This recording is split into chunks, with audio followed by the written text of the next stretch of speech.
you were saying sort of the times we're in now, especially the recent events that we may discuss, how things are going in this country of ours. Yeah, uh, I think we're at an inflection point. Uh, Here recently, in the last couple of weeks, I've I've I've been reading or rereading, I should say, uh, William Faulkner's collection of stories. "Go Down Moses" is the name of the collection. It's the one where he has this long story called "The Bear." Hey, did you ever read that? Okay, it's huge. It had, besides the fact that it's great literature, one of the most powerful uh, stories in our language. It's extremely personal to me. Uh, I first read it the summer after I graduated from high school. At that time, I was working for the Mississippi State Highway Department. It was a summer job, $1.25 an hour, I think it was. Uh, is They were building or starting to build Interstate 55, and I worked on the survey crew that first summer. I wound up working 3 summers for them between college. I could make enough money. Uh, I think the University of Southern Mississippi at the time, it was a little less.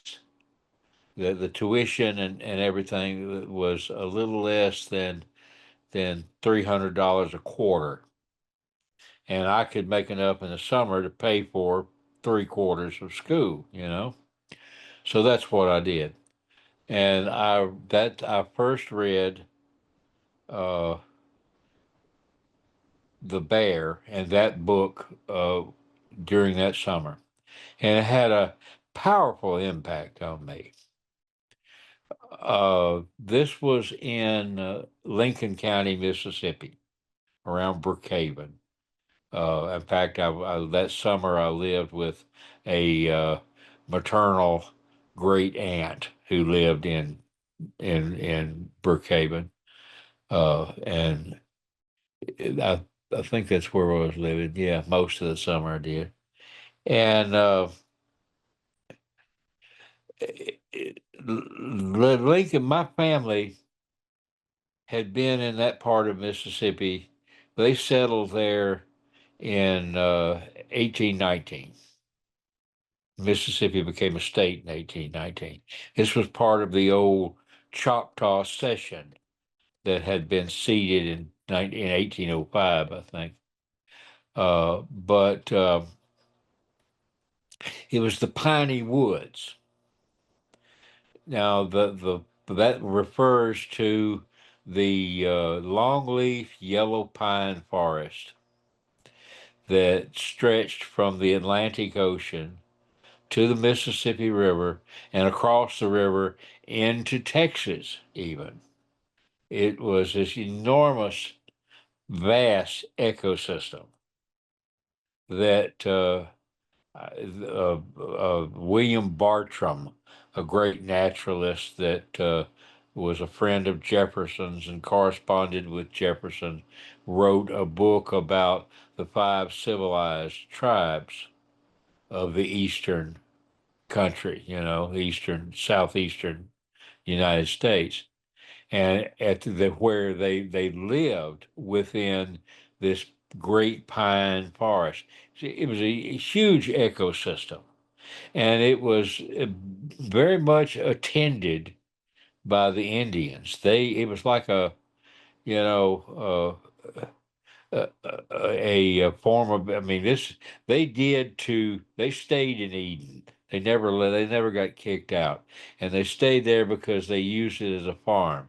They would set fire at certain seasons to the underbrush and the saplings, because the mother trees that were so resistant to fire, the fire didn't bother them. They would burn out, all this underbrush.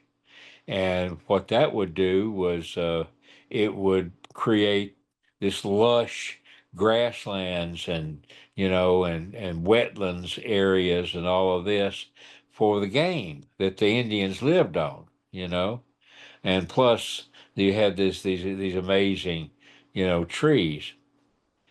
And my family, after the Civil War, my great grandfather, my father's side, and I knew him as a small child. I remember having memories of him. He was born the very day that Fort Sumter was fired upon. He was raised in his own house by maiden aunts after his parents died of some disease. So they died of they didn't it didn't wasn't the war that killed them. And after the war, as a very young man, still in his teens, he started raising uh, draft horses and oxen for the timber industry that came into that region. And they would cut down the trees and leave, cleared fields, which he would either plant, in crops, or he would sell. So he became, actually kind of a gentleman farmer. There was a dummy line that ran from the Pearl River through his farm to the Illinois Central Main Line in Brookhaven, or south of Brookhaven. And he would, maybe a couple of times a week, he would catch the train to Brookhaven and have himself, get a shave and a haircut and do business in Brookhaven. He was a gentleman farmer. He basically conducted business in his porch swing. But my dad could remember seeing the last. I mean, my grandfather could remember hearing the steamboats on the Pearl River, you know, rafting on the headlog these trees down to the Wrigley's, down through the Pearl River Valley. But my dad could remember seeing the last, in the 1920s, the last of these great big trees that came out of it. They cut every damn tree. And so Faulkner in The Bear talks about this. You have these Europeans, who have exhausted the resources on their own continent. Then they come into this new world. Uh, a great couple of books that somebody might want to read is Charles Mann's 1491 and 1493, where he talks about before and after about the Columbian Exchange, which defines the modern era that begins some 500 years ago, you know, with the invention of the printing press, the Protestant Reformation, the Renaissance, that is actually the basis of the people we were when we came to this continent. But Faulkner talks about this. He talks about, the great uh, you might call it our national sin. What we did. We came here to this continent and displaced the indigenous peoples. Call it genocide. You know, the one of the first things that Columbus writes in his diary, where he lands in Hispaniola, wherever it was, and encounters the Arawak people, is to talk about what fine slaves they will make. So that's our sin here.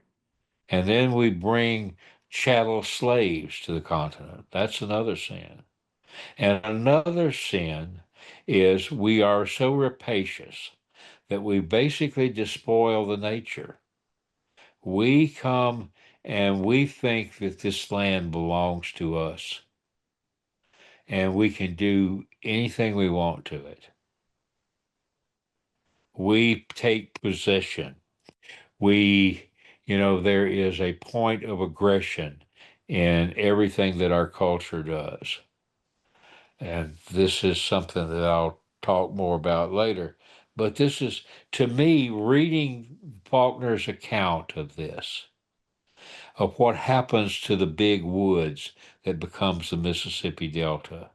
You have one of the main characters, one of the most inspiring characters, is Sam Fathers, who is an old black man who was actually the son of the Chickasaw chief that basically trades or sells the big woods to Thomas Sutpen, the white people. The son of this chief and a a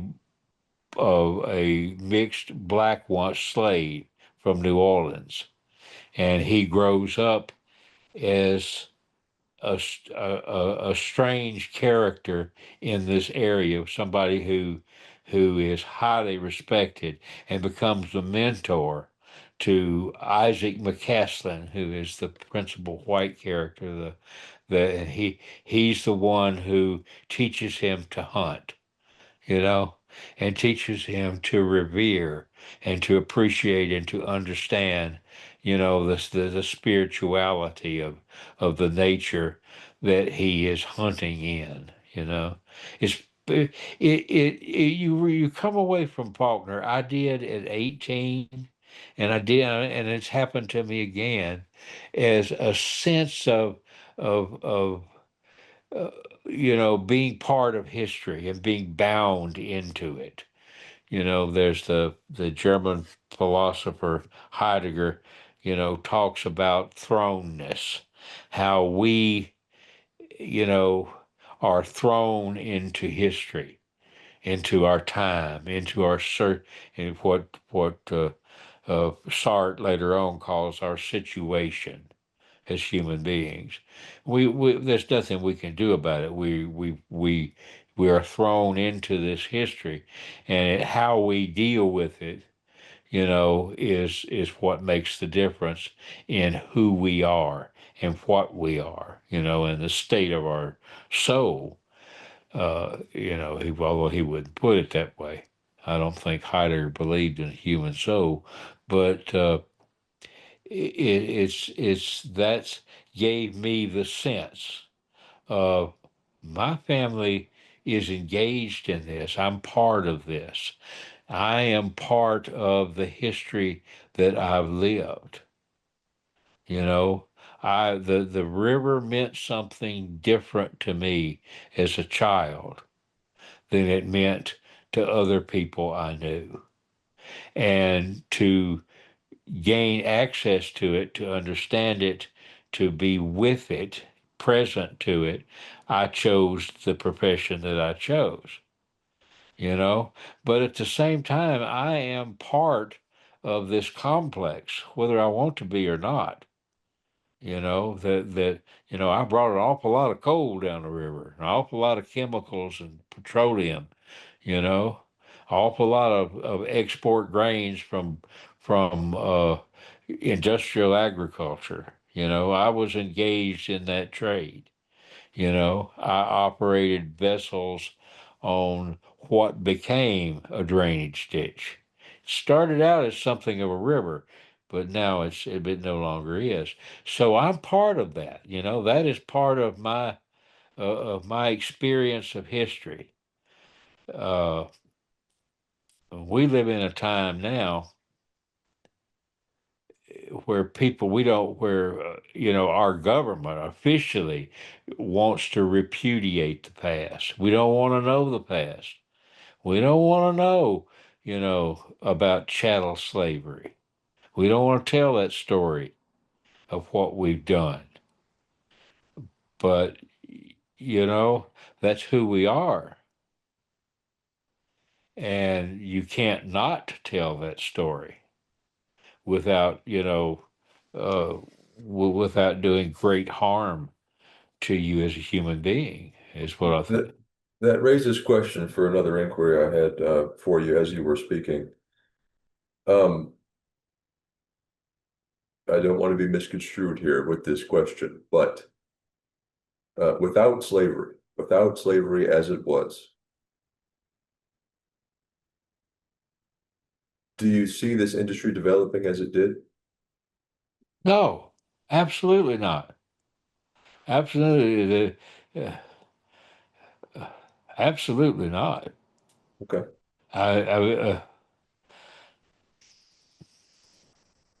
Okay, let me start with this here. sure. Uh, there has always been in this nation dedicated to the proposition that all men are created equal and yada yada yada. You know that we have had a class of people, an underclass, a class of untouchables who have always done the dirty work. This is the foundation of our economy, of our culture, of our nation. It's not one we want to think about, but it's true. It's there. Your first slaves, they don't come on the Mayflower, but they came pretty shortly after. And we sent an awful lot of indigenous peoples to West Indies, and to Cuba to work in the cane fields down there as slaves. But there's always, and even in the 1600s, when you think about the people who the Europeans that came to this country. Now, we're not talking about the Spanish. That's a different thing. It's not unrelated to all of this, but that's a more complex, connection there that I won't go into. We're talking about England, the English settlers now. You had an underclass. You had an excess population in England, in Scotland, in Ireland, and they sent them to America. A lot of them came, as indentured servants. And indentured servants, that was pretty bitter, pretty brutal servitude. And it was not, there were not a lot of, there's not a lot of difference. They were black indentured servants. There's not a lot of difference between the indentured servants and the black slaves or the beleaguered Indians who were sympathetic, to both people who were treated pretty cruelly in this country. And early on, you had indentured servants and black slaves who ran away to live with the Indians, who mixed with the Indians, who all of them found commonality among each other, you know. And there was kind of a small rebellion very early on. I forget what it was called, back in about the 1650s or 1660s, somewhere in there. Where it was actually started by a man who was a little better fixed, but was, you know, had disputes going in his family. But anyway, this woke people up in Virginia that they had to change the laws. They could not have black, uh, uh, poor white, and indigenous peoples finding common cause. So they passed laws that basically distinguished, gave advantages to poor whites. You know, that, you could be an indentured servant, but your black neighbor, he was, not only was he a slave for life, but so was his children, where negritude, where the color of your skin just, distinguished you as slave as opposed to, you know, freedman or possibly freedman. So, that mixture, that there's a psychology that goes on in there that comes out, very early on. And and basically W.E. Du Bois called it the wage of whiteness, that there's an advantage to just being white. you know you may be at the bottom of the pole, but there's always that black man who's underneath you, and you can force him to do work that maybe you wouldn't do. You know, have you ever read about the keel boats, the keel boatmen? That's an interesting trade. I don't believe I've read on them, but I'm sure we've heard about it. But please Yeah, proceed. well, that may have been. It took. You had it may have been 100 feet, 120 feet long. These were arcs, or they had a keel, so you could move them through the water. But you had to get them up. It took 4 to 6 months of some of the hardest work that free men have ever done to get a keelboat loaded with certain supplies from New Orleans to, say, Louisville. And it was brutal work, but it was cheaper than actually carrying a wagon load of stuff through the mountain passes across the Cumberland and Appalachian Mountains. It was more, you know, it was cheaper to do that. And the people you found to do that this was after the Indian Wars, after the Constitution, where the people who you had these former indentured servants. You had people who came out of the poorhouse in England, you know, who were poor people, who had not had it easy, who to have a little patch of land of their own would risk going into Indian territory and risk being butchered by the Indians, their family being killed. Daniel Boone lost a son, to an Indian raid. These were people who they were the ones who fought the Indian wars, and basically defeated the Indians and opened up the Ohio Valley. And they crossed the Appalachian Mountains, which was a huge barrier to the 13 colonies in the East. If you could drag a steamboat up the Mississippi River cheaper than you could drive a wagon across the Appalachians, you know, communications was not going to be very good. And they were not going to be no sheriff was going to come, across the mountain passes to arrest you, if you were a bit of an outlaw. And no one was going to bother you much if you hacked, your little homestead, out of a virgin forest, with you and your wife and maybe a mule if you were lucky, and your kids. Nobody was going to bother you. Nobody was going to come asking for taxes. You know, you were free in a sense that I don't think this particular group of people had ever been free before in human history. There was a sense of liberation across in the Ohio Valley that you did not see, in the colonies. And I'm not sure that if it were not for certain historical circumstances, that part of the United States would have ever been part of the United States. It might have been a different country altogether. And these people who did this work of dragging these keel boats, these were the alligator horses that they write about, you know. They brag about they can whip any man around, and they wore the the, the feather in their hat, and they were profane. They drank a lot. They tore the place up at Natchez under the hill.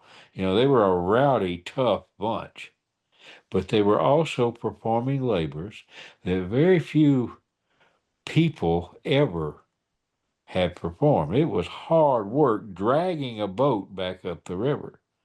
And no free men, except free men of that caliber, were apt to do it.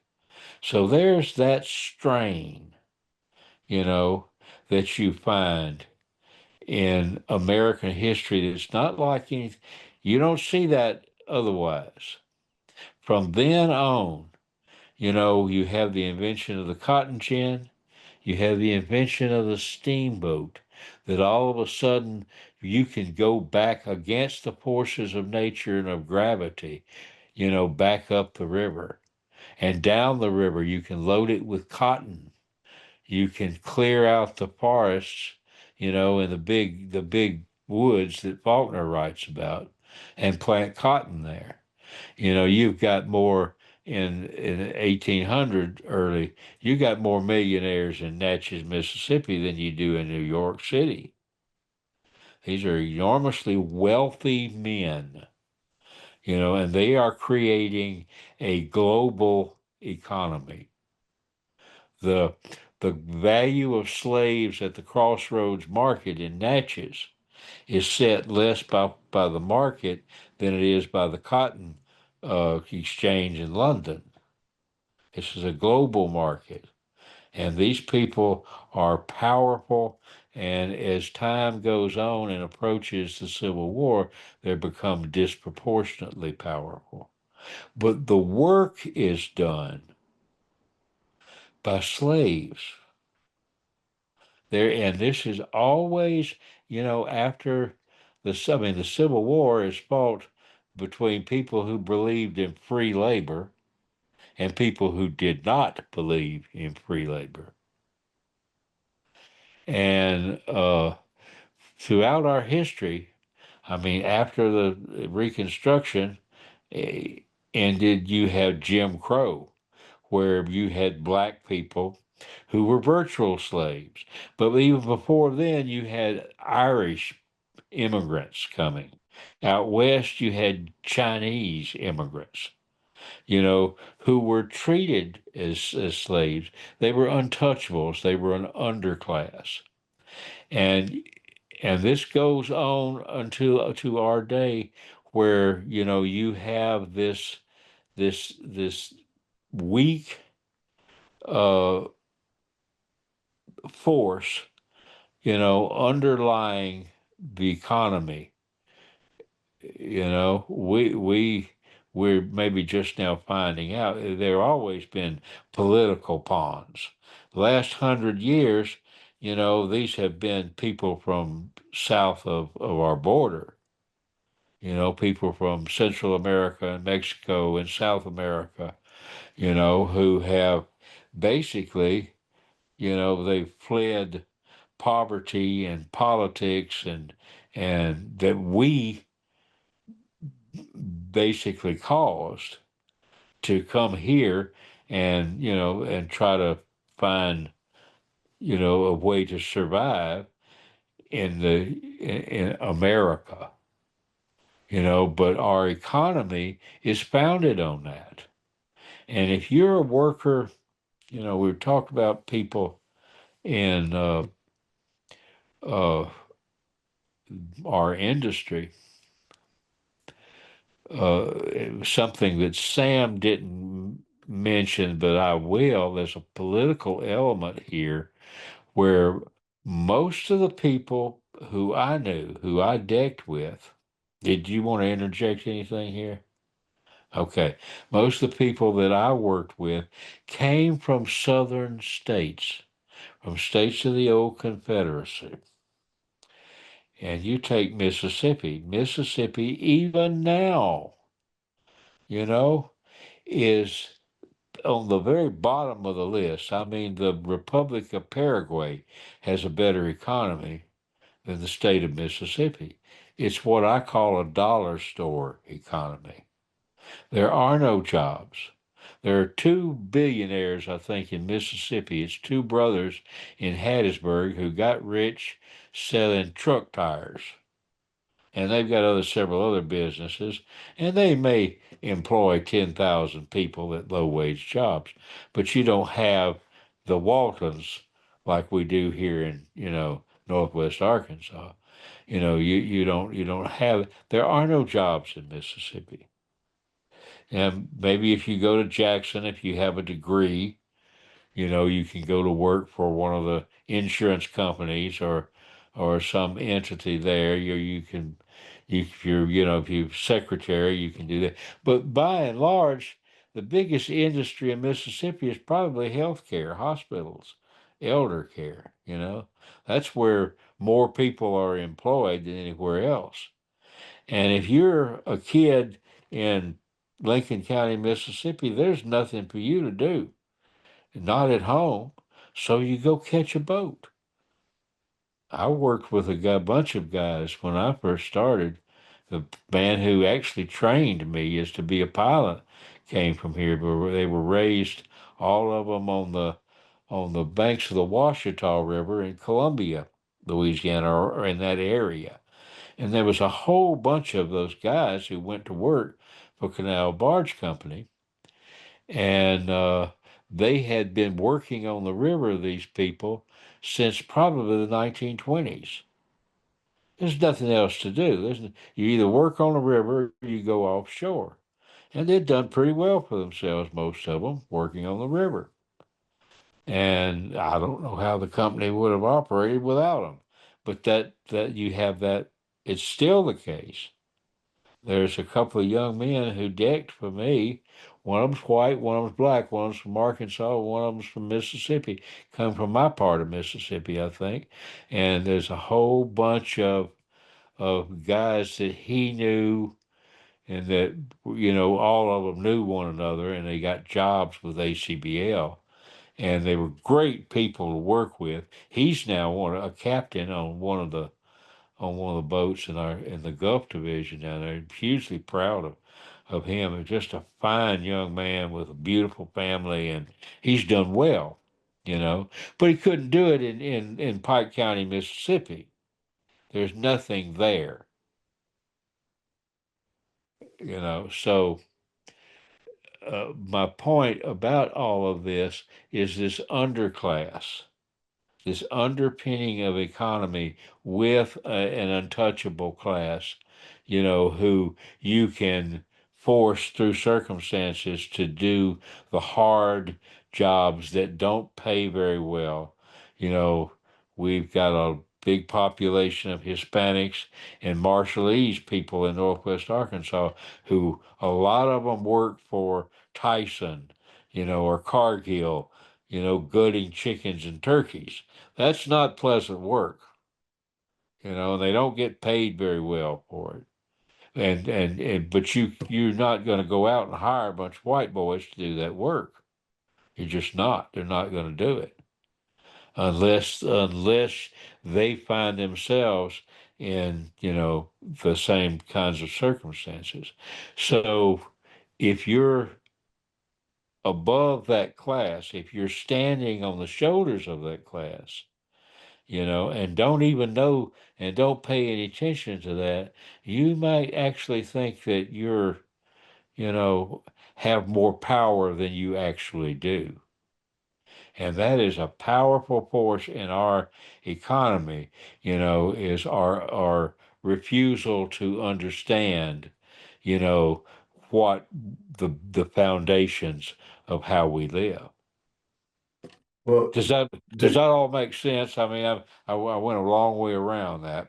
Yeah, it's certainly opened up for an abundance of further inquiry. Um, Question that did pop up that I do want to ask: do you think now from Lincoln County that there's a an individual today that thinks there's nothing else I can do, so I'm going to go catch a boat, or where do they end up going in 2025? Well, I don't know. I usually people who go to work on the river are people who know about it to start with, you know. Maybe they've heard, oh, you can make this money, so much money doing this, and that's a good job. And as I didn't hear anything about that until you know later. I mean, I did uh, until I graduated from high school. I don't think I had any sense that people actually worked on the river still. It just it so I don't know. I don't know. I mean, if I were some of these corporations, I'd hire somebody to go out to to some of these high schools where they have their uh, they have these job fairs and that kind of thing. I'd put together something about that particular uh, profession. I mean, it's and I don't know. You know, and Sam talked about this. You don't really have the same kind of people applying for these jobs that you used to have. We've talked about that. I don't know where they're going to get people. It is my observation over a period of time is that there are layers of abstraction between ourselves and the world that we must necessarily live in, you know, where we I mean when I grew up when I was a kid, I'm sorry we didn't have any air conditioning, you know. We had fireplaces and we had to cut firewood. And I had to go down in the woods with my grandpa and get on the other end of that crosscut saw while he wore me out. So and kids nowadays don't have that experience, you know. They don't necessarily have good experience. Plus, the entertainments available to them, the distractions. That's uh, another thing that that we can talk about is human cognition. Has changed radically and purposefully. I think there's a politics behind that. That and it has a whole. That's another philosophical issue that interests me. Well, it does seem that we've become a data obsessed, data based marketplace and economy. But before we dive into that, let me take another pause. I'll be right back. Sorry about that, Cat. My wife and I are drinking a gallon of water a day these days, so it's more frequent breaks than usual. It's good for you. Yes, sir. I had another question that popped up about 2 hours ago when we first started this session here today. You said that at your age, you are somehow prepared to be underground, somehow prepared for death. Yeah. I wanted to pick that apart with you because at nearly 40, I sure can't fathom it. Well, it turns out that death is an inevitability. And nobody get as Hank Williams said, nobody gets out of here alive. And and I don't have any. Uh, Theology is one of my principal, concerns, interests there. But I don't know that sort of thing is is not something we can know about. We really, this is, eh, there we're uh, finite creatures, as finite as any mayfly is, so we can't. Mark Twain's, I love this. Said that he had been dead for billions and billions of years before he was born, and it was no trouble at all, you know. So I don't think there's anything to fear about it. My own feeling is more one of curiosity, of what is it, what it's like, what is that moment like. I've written poems about it, do that quite a lot actually, and I think about it a lot, but I don't have any answers about it. I just know that I don't feel any particular anxiety regarding it. You know, there's this wonderful essay I read years ago and certainly did not understand. I didn't understand it at 40 by the Spanish poet Lorca, and it's called Duende.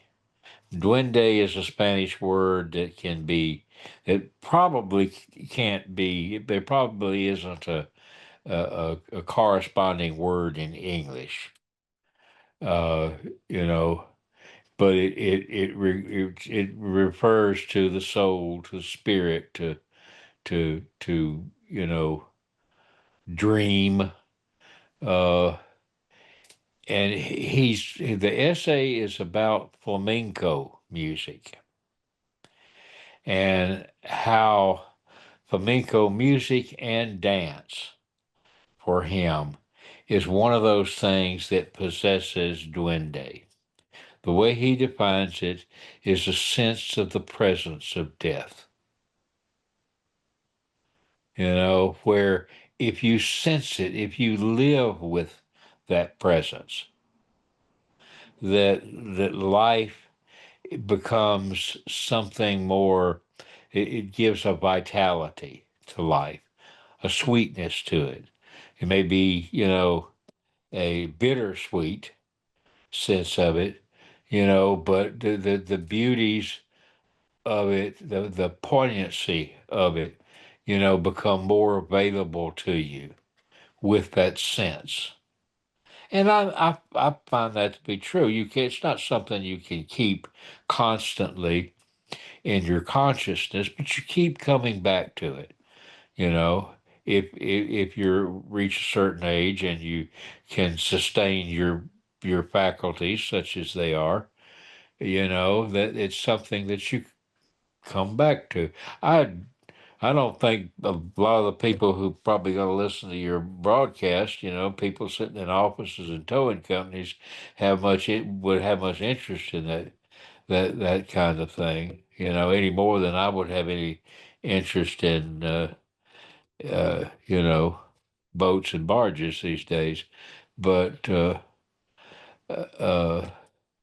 maybe the only thing coherent that I can actually say about it talking like this. Well, I sort of see it more as like a lights on, like a light switch. Um, getting back Maybe, to I getting don't back know. to getting back to sort of the theology. Um,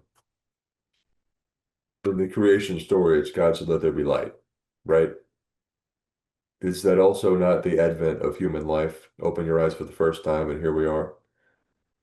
And then you're here for 70 to 100 years, and Well, you know, exceeding my pay grade here.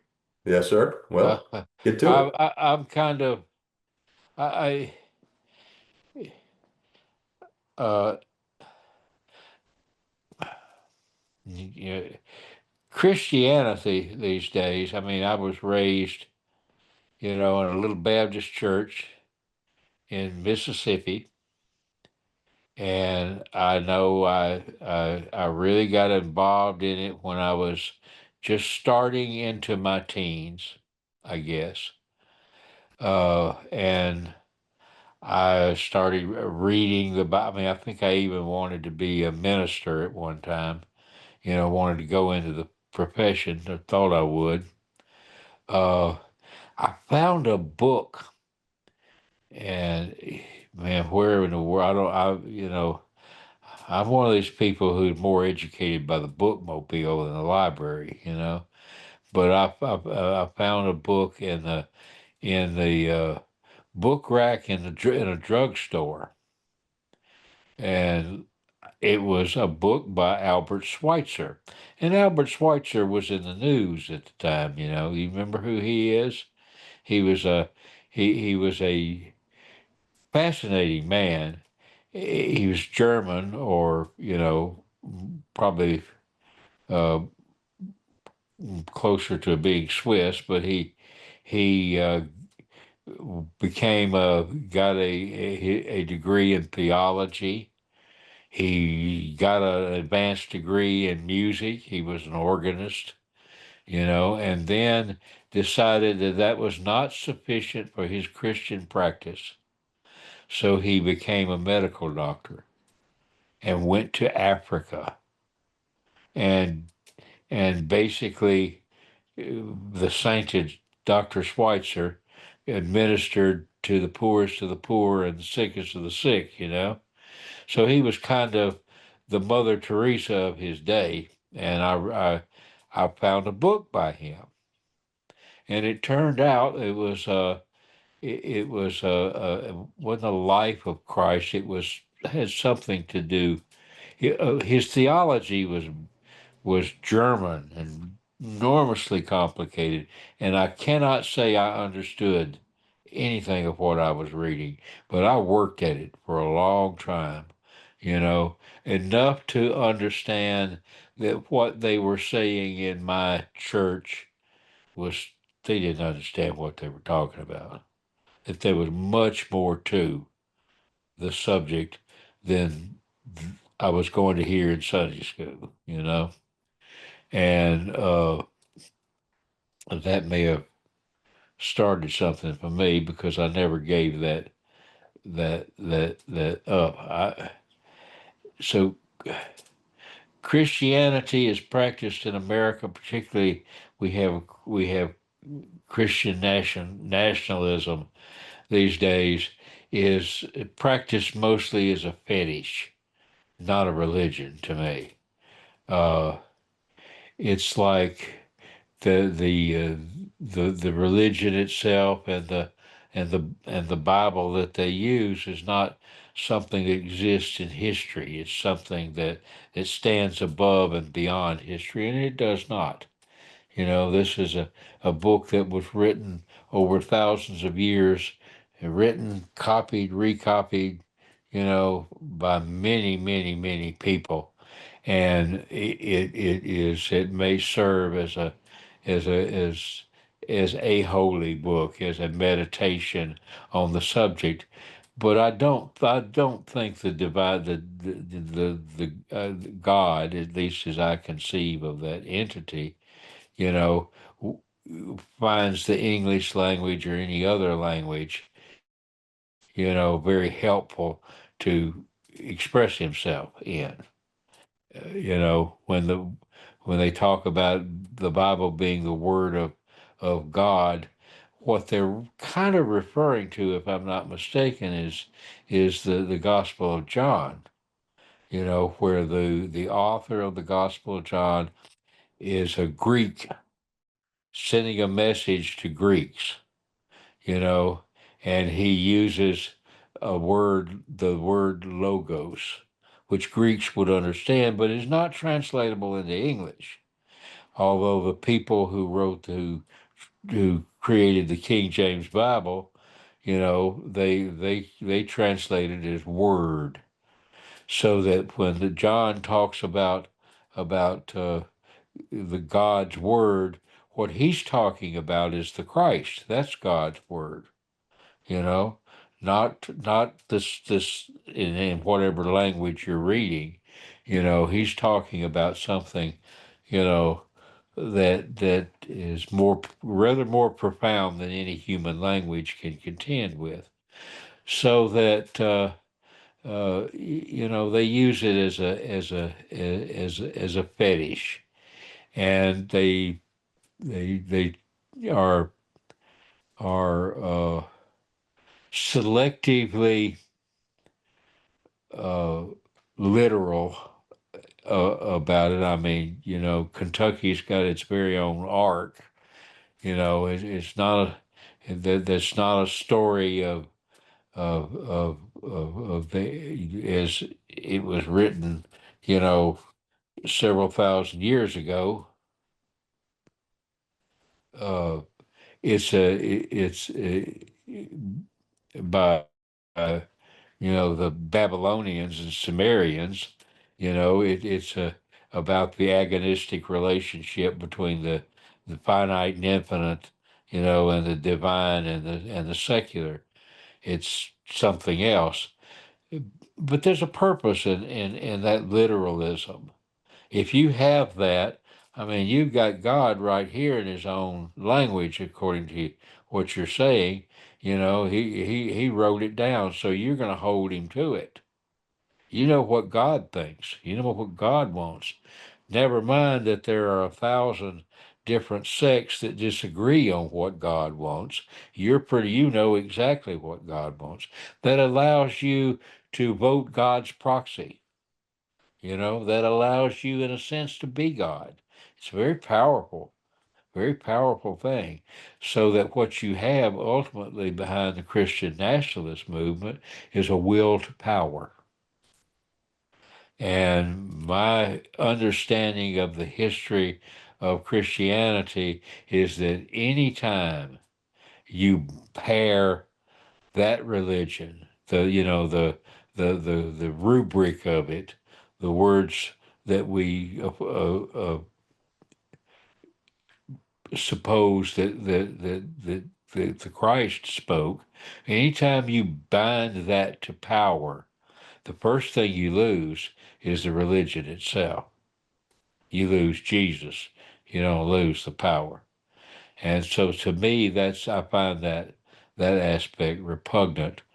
I guess there's a lot of, in my own theology, there's a certain apathetic movement, or a sense, something that's very, very old in Christian theology, going back to uh, the Greeks, to Neoplatonism, to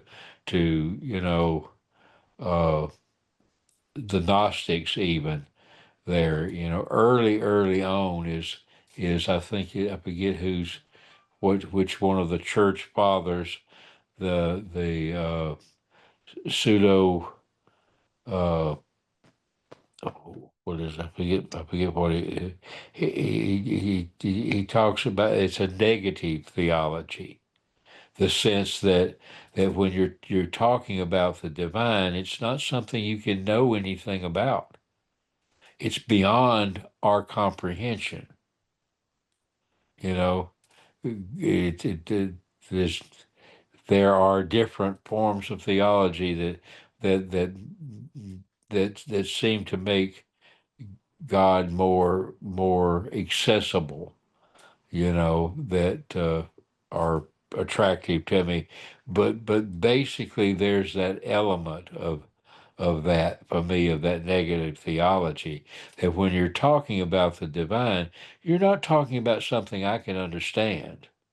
You're talking beyond my comprehension and my ability to comprehend. And basically, that suits me because I like the sense of the mystery. I like the idea that the empty tomb in Jerusalem is still a mystery to me.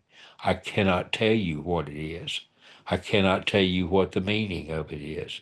I cannot tell you what happens to the human soul, or if the human soul is contingent on the mortal body, or I cannot tell you any of that. I do not know. It's beyond my abilities to comprehend.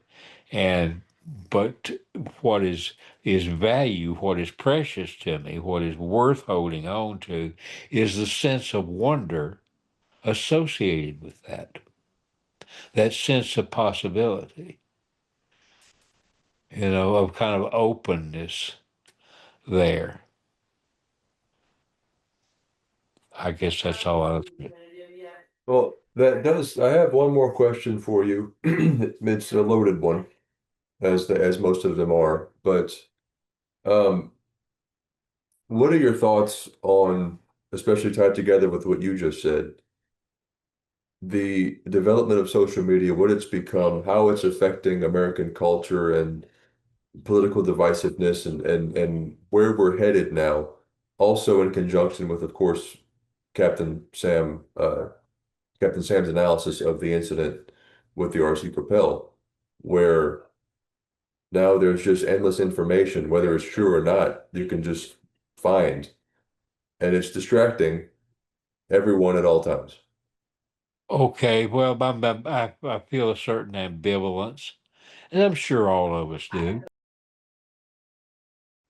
I feel ambivalent about it, like I do about Rose Point. You know, I mean, I'm addicted to it, or certainly was by the time I retired.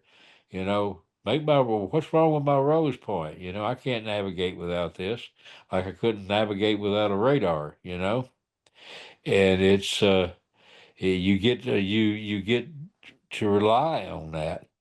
But it still holds true, my belief, that every instrument, every device, every machine that we create distances us from reality.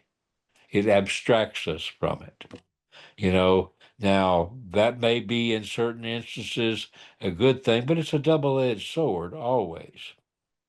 As for social media, oh hell, I mean, I've got my Facebook where I get certain input from some very interesting places.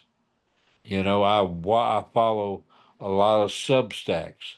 There's a huge amount of information on that. That I can't read it all. I try to at least look at. I get the online. I get the New York Times. I don't watch much television. I find that distracting.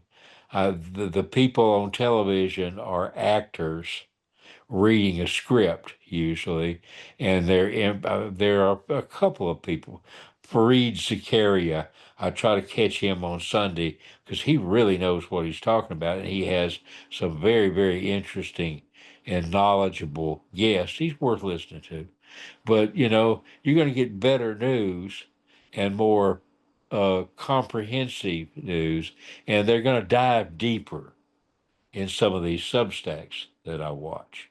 You know, uh, a newspaper like the New York Times, that's still, the first draft of history. It is. First draft of history doesn't always get it right, but if you're reading something, you're taking in more information than you're going to take in with your ears or with or watching a screen. That's just, the fundamentals of cognition. You're gonna, at least for me, and the way I came up, so I do a lot of that. But yeah, I mean, I can have a full day sitting here. I get up in the morning, I'll do some writing.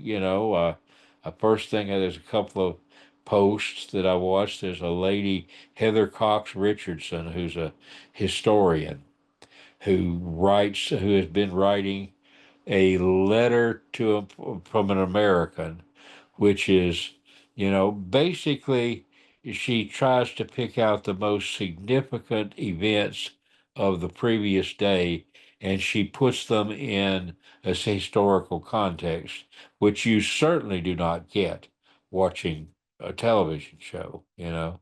And some television shows, you're better off reading the National Enquirer, than watching Fox News, as far as I'm concerned, but eh, but I read her first thing every morning. There's another couple of people that I try to read regularly because of the clarity of their thought, and they look at things in depth.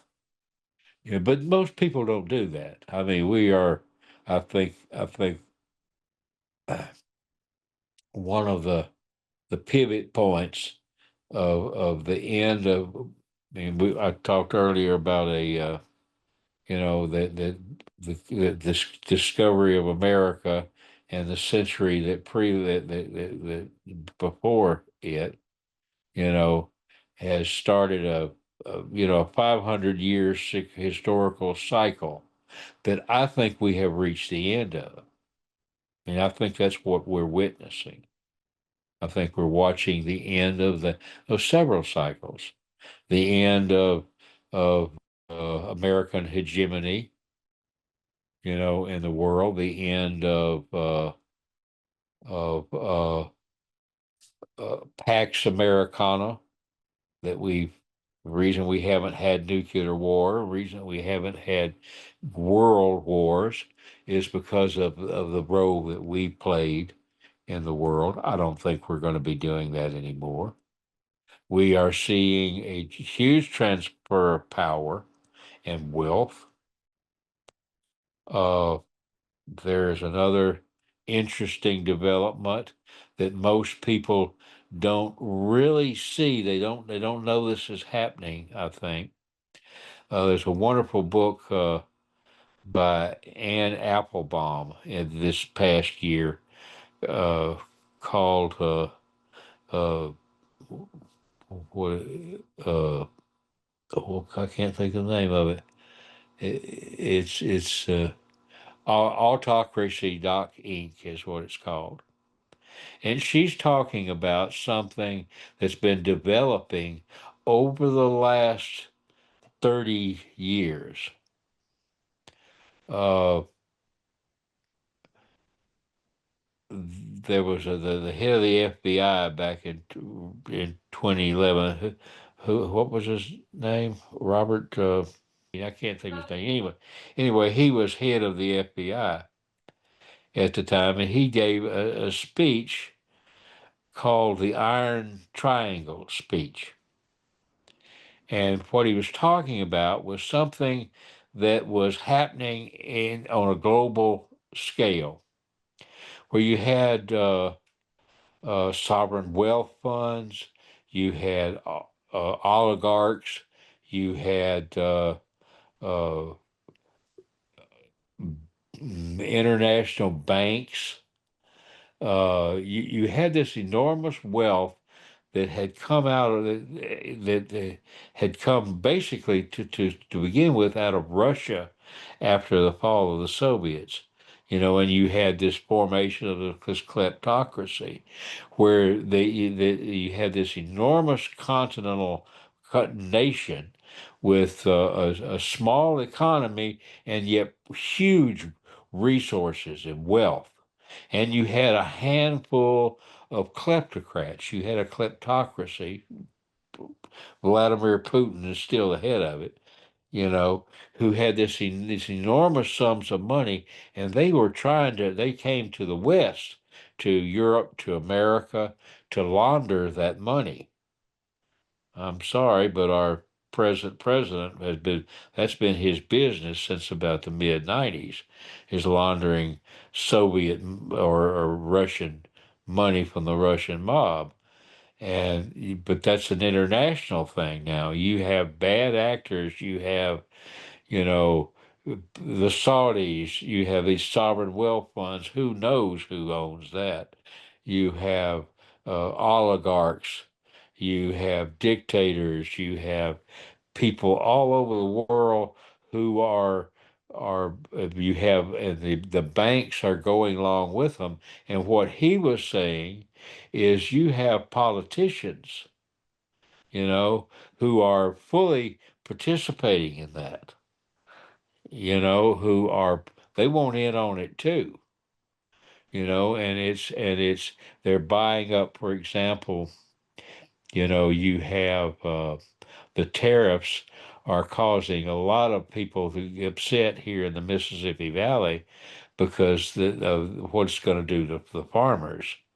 They're not selling their grain. There's no market for it, and you have a lot of farmers who are probably going to lose their farms because of that. Who's going to buy them? Guess who? You have these funds, these actors coming in, buying up resources, laundering money by that. Investment firms. And this is a global phenomenon now, and it's far more wealthy and complex than we realize. And she talks about that in Applebaum does, in some detail. It's a new thing, and we don't know how to deal with it. It's a new source of power. And it's one of the places where power is growing and fracturing at the same time. Our government right now is chaos. It's pure chaos. But if you're one of these handful of billionaires, like Elon Musk, 'cause chaos suits you just fine because it's kind of shock doctrine chaos. When you can knock things down out of fear and pure terror, and people running around like a Chinese fire drill. When you can knock prices down, you can buy resources, assets very cheaply, so you can get even wealthier. Well, that's at odds with corporations. Martha Ingram is running a large, multifaceted corporation. What she wants is stability. She doesn't want the market crashing every other day because, well, suddenly we're going to do this or suddenly we're going to do that, or we've got some clown show running, you know, our intelligence assets. I just anyway that I'm veering off into things that people might not want to hear about, but uh, The divisiveness in the country over the years, I think, has led to a development of sort of a uniparty that you're hearing about now occasionally on social media. That it's all been, and you can speak, of course, well before this, but in my life, uh, the turning point where I feel like the smoke and mirrors started. And in the moment, we didn't know it, but late 2001, after September 11th, we go to war all of a sudden. We're galvanized. We're fighting for the American spirit. And now 20 years later, 24 years later, we've lost whatever number we've lost. And for what? The conspiracy theory that, oh, it's all for oil. Well, how big a conspiracy theory is that? Where the world is still run by oil, no matter how many green options we pursue and the inherent dangers and costs of those. But um, we're in a very strange time indeed. I think we are. But all these things have their predicate, in the past, and that to me that's the primary occupation of preoccupation of my life nowadays is trying to understand those things, where it comes from. I mean, there's always been. I mean, you can if you. Ken Burns has a good documentary about the Holocaust and about how our attitudes, about before, prior to World War II, until Pearl Harbor. We were such an isolationist country. We thought that these two oceans, were going to keep us from, we did not understand, that we were engaged, you know, in the war in Europe, whether we wanted to be or not. We didn't, and and there was a great deal of resentment towards people who were different. There's always been that. Americans are, eh, I don't know. It's really it's there are contradictions within us that really are kind of written into the fabric of our country that I don't know that we'll ever resolve. And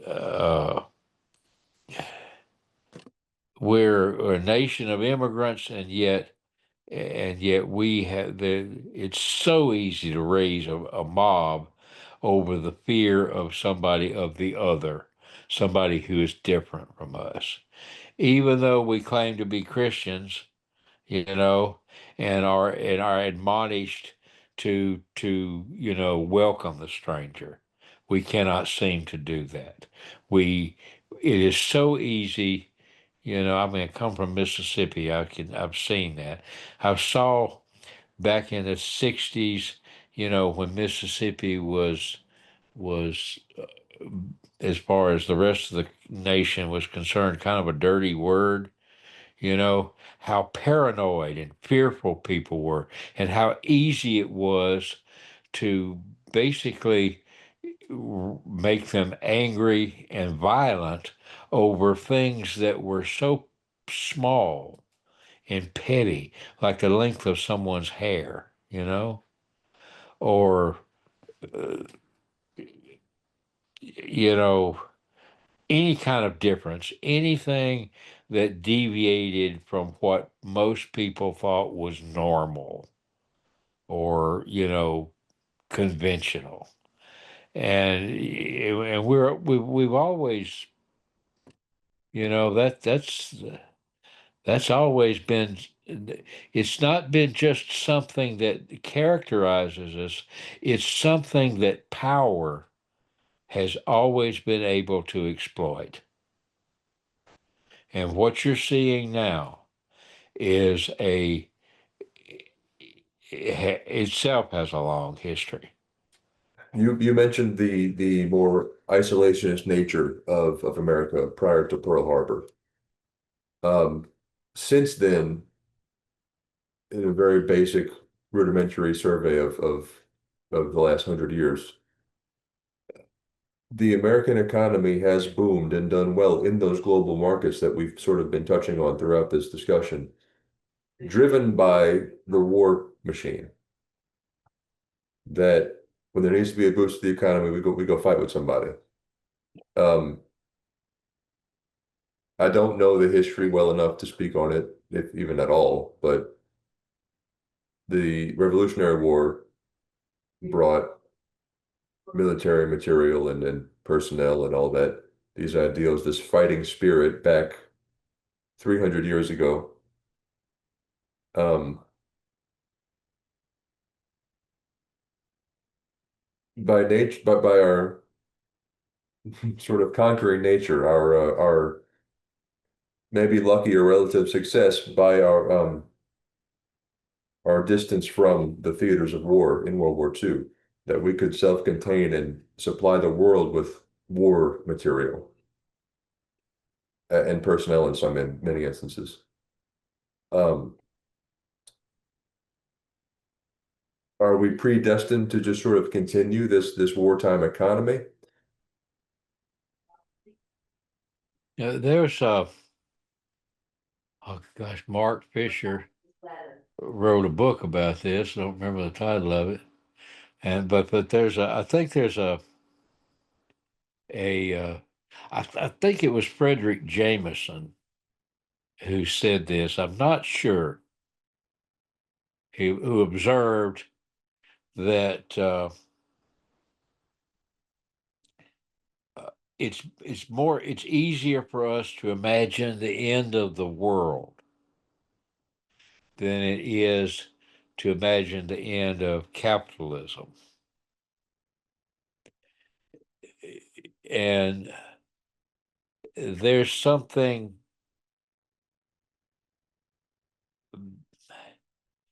when capitalism is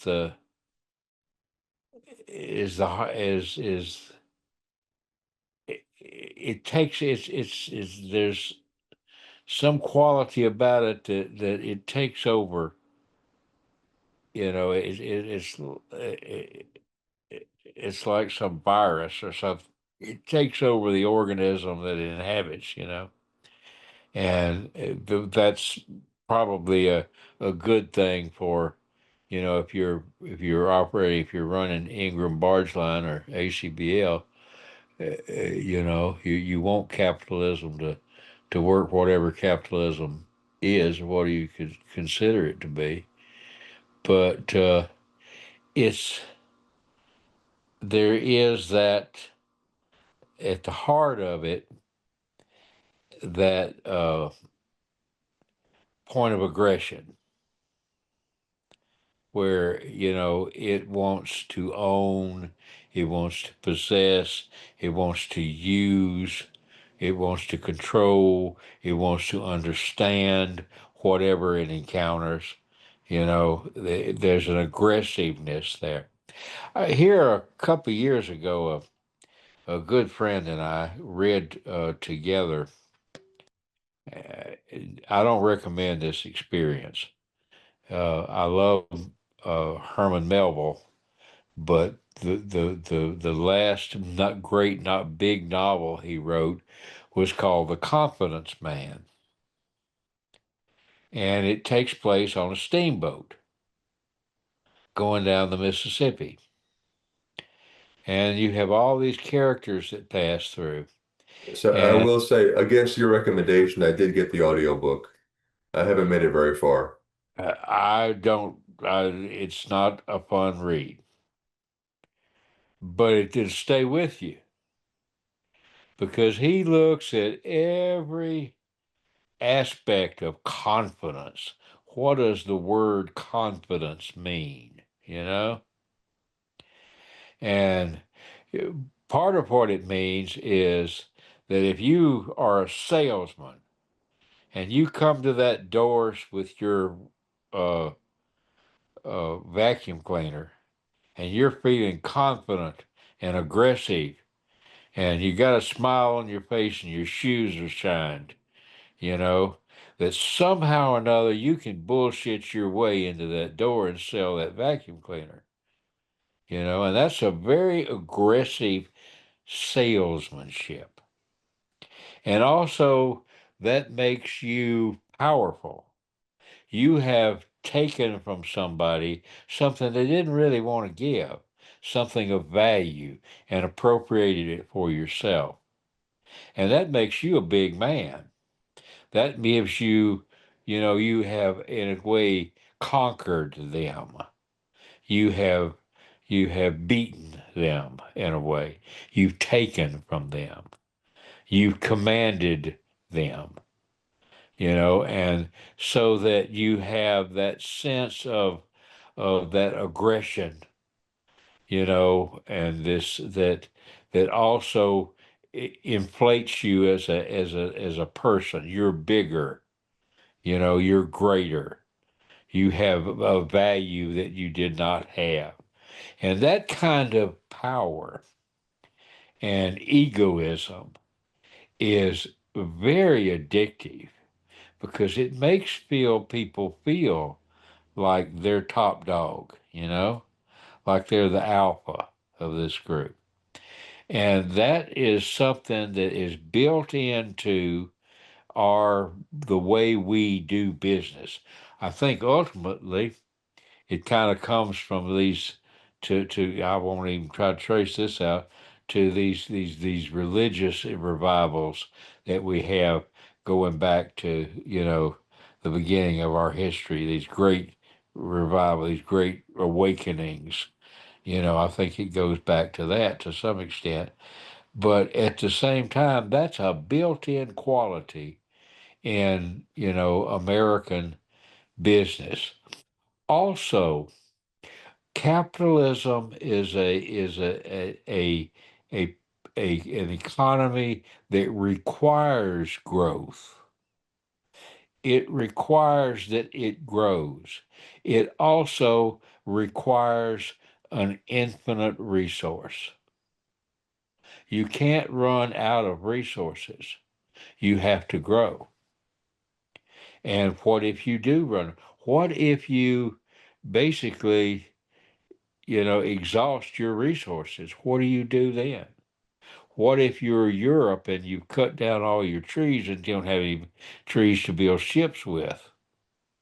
And you've got up here, you've got the Arctic, over here, you got this vast ocean, you got the Muslim hordes at the, across the Mediterranean, you've got the Mongol hordes approaching, you know, from the east, and the most valuable thing in your society is spices from India and China, and the Silk Road's closed, you can't get those.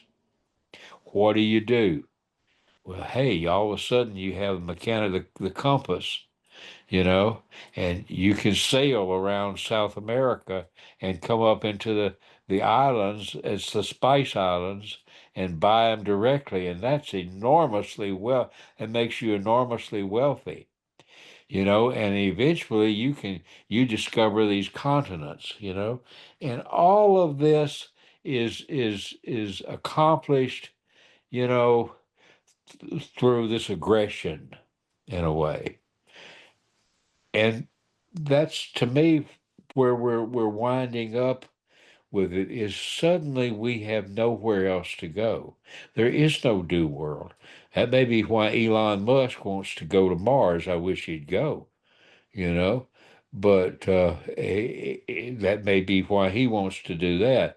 Let's explore space. We need to, and let's monetize it. Let's privatize it. We don't want NASA doing it. You know, we want Elon making money off of it, or somebody making money off of it. That's capitalism, and and we're up against it now. And we've talked about the river as a resource, a finite resource. I think Bryce talks about that towards the end of his book of what do we do? What have we done here?